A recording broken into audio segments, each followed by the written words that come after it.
Sa lalamunan po. At saka saan? Yung sa likod. Tsaka minsan po sinasabayan dito sa ulo ko po. Ilang taon mo na sakit yan? May taon na? 2 taon mahigit na rin po. 2 taon. Ano sabi ng doktor kung nagpatingin ka na sa medisina? Wala naman daw pong diferensya. Taga saan kayo? Taga Babangat po. Saan yun? San Nicolas. San? Bulacan. Bulacan. San Nicolas, Bulacan. Hapon! Hapon! Kailan ka pa sa loob ng katawan niya? Matagal na? Matagal ka na sa loob ng katawan niya! Tapon mo yan. Lahat. Hindi ito tao. Kung hindi masamang espiritu, ayaw magpahuli. Wala siya dyan sa loob ng katawan niya. Nasa malayo. Parang nasa tubigan. Malamig. Kaya pala, para siyang patay. Ayaw umiinit yung stick sa kanya kaso nakokontrol ng maraming tubig. Nakababantay sa tubigan. Alas! Bisa mo! Hindi ito makikipag-usap. Tapon! Masakit na yung dibdib. Sige, tapon. May gusto ka ba sa kanya? Nilalang na masamang espiritu! May gusto ka ba sa kanya? Isuka mo yan! Pag hindi mo sinuka yan, dudurugin kita sa loob ng katawan niya. Itapon mo! Itapon mo! Idura mo! Hindi yan asawa ko. Yung mata niya umiikot sa air. Tapon! Ipikit mo yung mga diwa niya. Pag hindi mo pinikit ang diwa niya, pipilipitin kita sa loob ng katawan niya. Tapon mo. Okay. Yun, lumambot na. Uminit na yung stick. Maraming salamat po, Panginoon Jesus, sa mga Nazareno. Nadampot na natin siya. Okay, kalas! Tapon! Huwag ka na babalik sa loob ng katawan niya, ha? Masamang espiritu to, galing to sa kalikasan ng tubig. Po kasi kami sa kami. Ha? Malapit po kasi kami sa pinaka. Ano ba yung dagat yun? Ilog po yung tabi po ng isdaan po. Kalisdaan. Parang doon nagmula yung kapangyarihan ng kadiliman. Nasa tubigan. Kaya para siyang patay. Dito nga po nagsisimula. Basta po lumamig yan. Hindi na siya makain. Tanggal! Napakalakas ng vibration sa katawan ko. Nagtatayo lahat yung balay ko sa nina. Sige. Alas! Alas! Okay, nakuha na natin. Sige, tapon! Lahat! Ubos!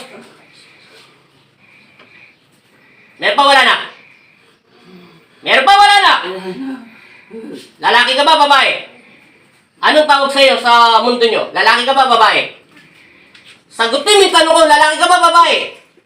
Papatayin kita sa loob ng katawan niya pag hindi ka nagsalita. Lalaki ka ba, babae?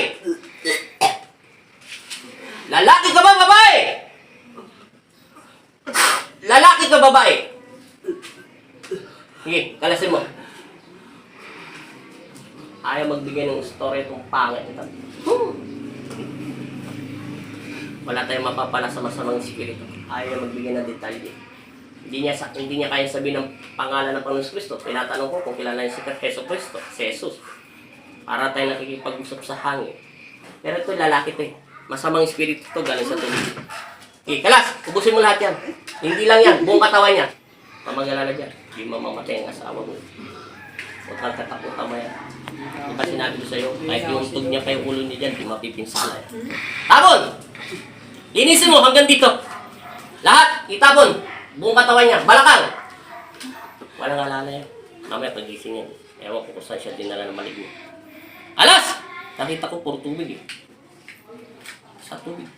Hindi ko nga malaman kung dagat yan. Pero parang hindi siya dagat. Alas! Alas! Isa mo.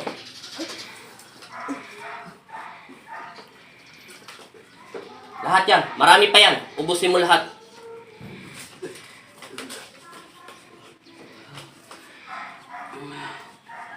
Nagbago ng temperature niya.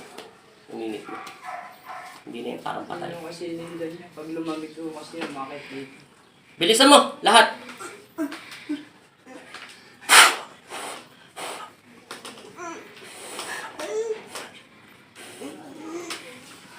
Sobrang lakas ng vibration niya. Hindi niya kaya kontrolin ang kanyang ano. Kasi nakasakit sa kanya. Hindi tao to.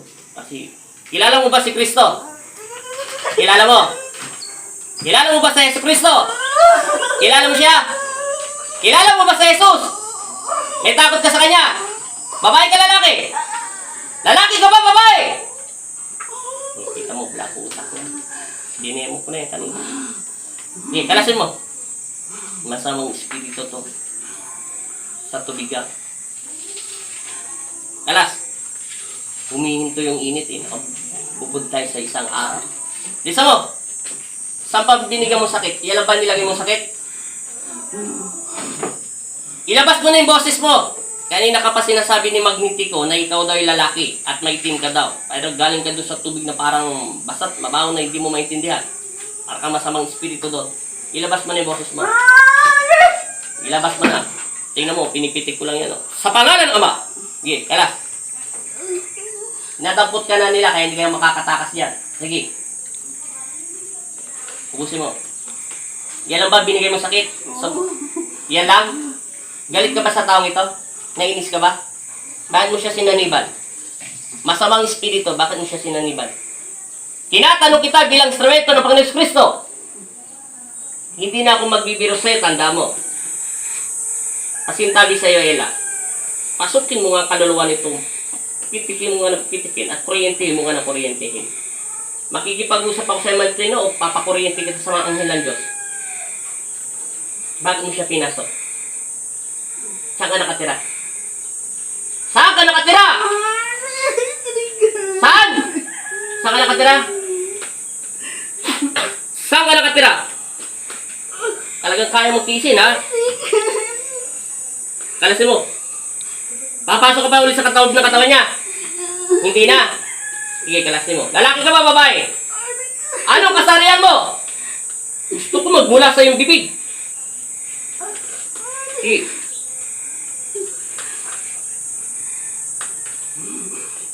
Ilabas mo na yung boses mo kasi huwag ka na magtago sa loob ng katawan niyan. Sige, tanggalin mo. Lahat. Babalik ka pa sa loob ng katawan niya. Tinatanong kita, babalik ka pa sa loob ng katawan niya. Hindi na. Lulubayan mo na siya. Babalik ka na doon sa pinanggalingan mo. Tinatanong kita, babalik ka na. Ulit tanong ko to, isang sagot, papakawala kita ng maluwalhati. Babae ka ba lalaki? Babae ka ba lalaki? Babae ka ba lalaki? Lalaki ka ba babae? Hindi mo alam kung babae ka lalaki. Tao ka ba hindi? Hindi mo rin alam kung tao ka hindi. Sige, kalas. Anong nilalang ka? Gusto ko malaman sa iyong bibig. Kahit nakikita kita at nararamdaman kita, gusto ko ikaw magsabi sa amin kung anong nilalang ka. Ano ka ba? Masamang espiritu? Engkanto? Maligno? O aninong itim? Ewan ko. Ano ka? Anong tawag sa'yo? Anong tawag sa'yo? Hindi mo alam tawag sa'yo? Hindi mo alam? Matagal ka na sa loob ng katawan niya? Gaano katagal na? Hindi ka tao. Kung magsisinungaling ka, huwag ka na magsinungaling. Dahil hindi ka tao. Naiintindihan mo na? Naiintindihan mo sinasabi ko? Meron pa wala na? Sigurado, linisin ang buong katawan. Buong katawan. Hindi niya masusunod ang katawan. Kabigat ko ng sunod ang katawan. Hindi mo mabubuti. Bilisan mo! Pahawak mo na anak mo.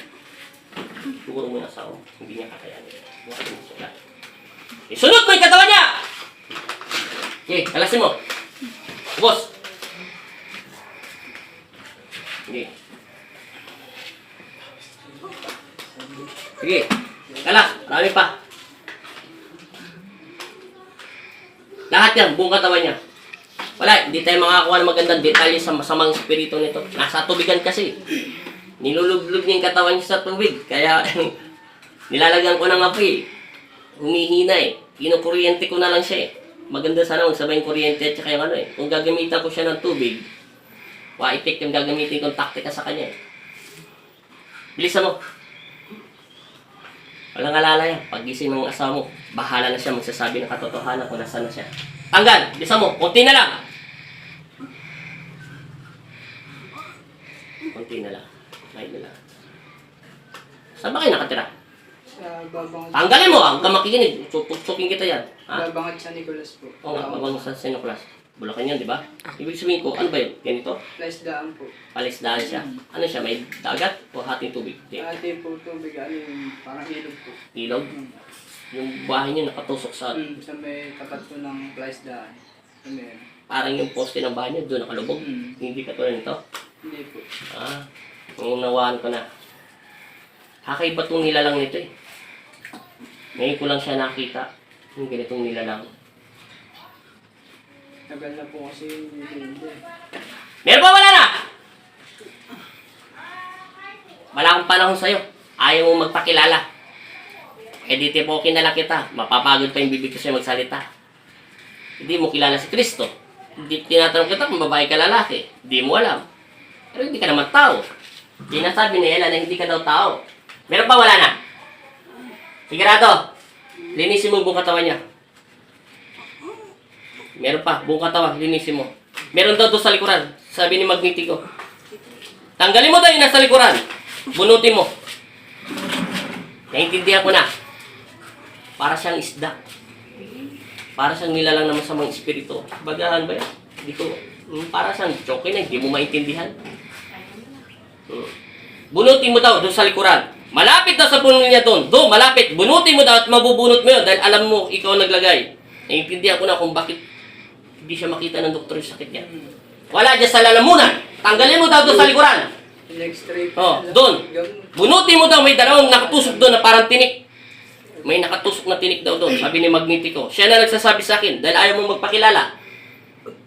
Sige, bunutin mo. Nandun daw sa likuran ang lahat ng kasakitan nito. Wala daw dyan. Wala dyan sa lalamunan. Nakasarado yung ugat niya kaya tanggalin mo. Huwag mo na akong isahan pa. Tanggalin mo pa. Lahat. Sige, bunutin mo lahat. Wala daw sa lalamunan. Kaya sumasakit yung lalamunan niya dahil nakakaharang. Hindi to karaniwan. Para siyang chokoy na hindi mo maintindihan. Oo. Nilulubog niya tayo sa tubig eh. Kaya natatalo yung tubig yung apoy. Kaya kinukuryente ko na lang siya doon sa loob ng katawan niya. Wifi ko, hindi gumagalaw yung apoy oh. Okay. Meron pa wala na? Wala na. Babalik ka pa sa loob ng katawan niya. May gusto ka ba sa kanya? May paghanga ka?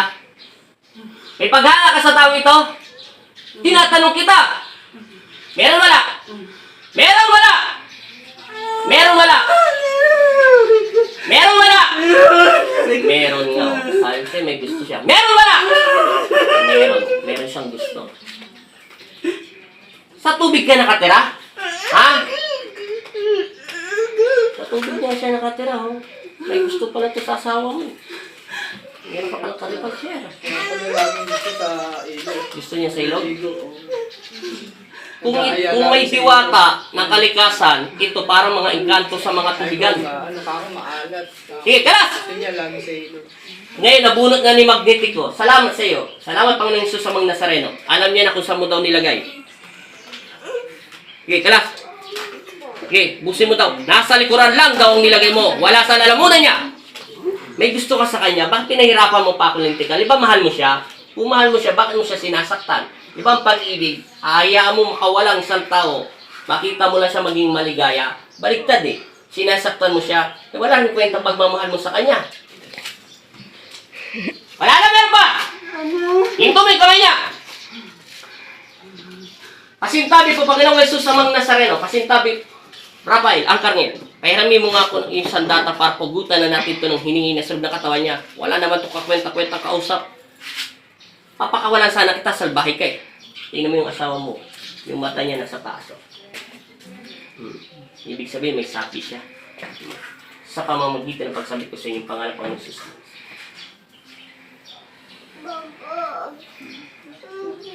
Candy. Kasi sa candy. Hindi sa bag. Ano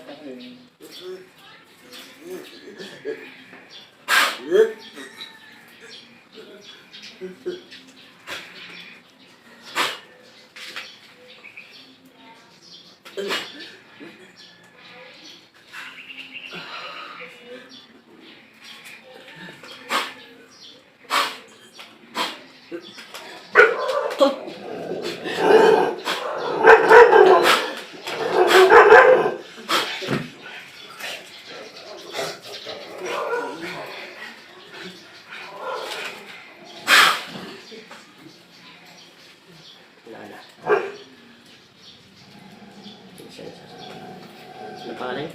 Nerissa po. Sa pangalan ng Ama, Anak ng Espiritu Santo, tinatawag ko si Risa Cruz Santos. Tinatawag ka na ng aking Ama na si Jesus Cristo. Didilat mo ang iyong mga mata na walang alinlangan sa pangalan ng Jesus. Amen. Pakiayos lang, te. Inhale ka muna. Tulungan mo muna sarili mo. May tatanong lang ako sa'yo. Inhale ka muna para makainom ka agad ng tubig. Inumin mo muna lahat eh. Nito pinuntahan to. Maniwala ka sa akin, may pinuntahan siya. Sabi mo yung Jesus name. 3 beses. In Jesus name. Amen. Pagpag mo yung pamo. Hawa kami lalamunan mo. Masakit pa. Wala na sakit. Yung sa batok mo. Wala na. Yung sinasabi mo. Sa talampakan mo. Bumalamig pa. Wala na. Pag gumanda ng camera sa'yo, oh. Kanina ayaw katama ng camera, ngayon malinaw na. Ano pakiramdam mo ngayon, te? Maayos na po. Yung leg mo. Yung dito pala, lalamunan. Okay na po siya. Pantay na yung lalamunan mo, hindi na bukol-bukol. Tapos yun sa likuran mo, wala na. Wala na sakit. 2 years mo na sakit yan, di ba? Hindi ko mawawari kung ano siyang nilalang. Basta nakita ko lang kataway niya, kalahati lang ng tao. Hindi ko rin mawari kung ito ba'y... Pero kalikasan siya, galing doon siya sa ilog o sa tubig. Pero hindi siya kalikasan ng mabuti, masama siya. May gusto daw siya sa'yo eh. Basta't mahal ka daw niya. Tapos pangalawa, kaya hindi ko masasabi kung anong nilalang yun. Kung ano ba yun, ano ba yung tinasabi sa mga isda, mga chokoy bang, mga ganong serena. Hindi siya ganun. Basta't kakaiba talaga siya. Ngayon ko lang siya nakita ng aking isipan. Hindi ang aking matang nagpakita, kundi ang aking isipan. Basta sinabi ni Magnetico sa akin, inutusan niya ako galing sa langit yun, na utos ng Diyos yun, nasa likuran daw yung sakit. Wala daw sa lalamunan. Tapos hindi mo rin pala alam na sumuka ka. Ngayon, 2 years mo na sakit. Ngayon, nawala na. Maganda na mukha nyo rito, te. Huwag kayo mag-alala, hindi na babalik yun. Yung sinabi ko sa inyo, gawin nyo na lang, ha? Ingat kayo, ha? Sa pag-uwi.